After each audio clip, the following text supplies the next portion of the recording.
নদিয়ার কৃষ্ণনগরে তৃণমূল ছাত্র পরিষদের সভাপতি ইমরান শেখের হাতে অস্ত্র নিয়ে ছবি ভাইরাল হতেই বিতর্ক শুরু হয়েছে। বিজেপি নেতা রাজর্ষি লাহিড়ী তার এক্স হ্যান্ডেলে ছবি পোস্ট করেছেন, যেখানে দেখা যাচ্ছে কৃষ্ণনগরের তৃণমূল ছাত্র পরিষদের সভাপতি ইমরান শেখ অস্ত্র হাতে রয়েছেন। যদিও সমস্ত অভিযোগ অস্বীকার করেছেন তৃণমূল ছাত্র পরিষদের নেতা ইমরান শেখ।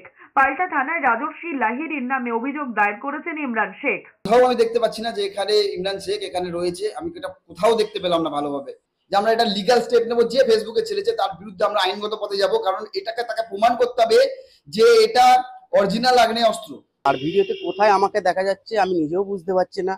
আর যদি প্রমাণ করতে পারে যে ওখানে আমি আছি, অবশ্যই দল যেটা আমার শাস্তি দেবে মাথা পেতে মেনে নেবো। এদিকে নদিয়ার কালীগঞ্জে দেশি পিস্তল সহ এক দুষ্কৃতীকে গ্রেফতার করেছে কালীগঞ্জের থানার দেবগ্রাম ফাঁড়ির পুলিশ। পুলিশ সূত্রে খবর, ধৃতের নাম কাবিল শেখ। রবিবার রাতে কালীগঞ্জ থানার চাকুন্দি মোড়ে ওই ব্যক্তি সন্দেহজনকভাবে ঘোরাঘুরি করছিল। গোপন সূত্রে খবর পেয়ে দেবগ্রাম ফাঁড়ির পুলিশ তাকে আটক করে।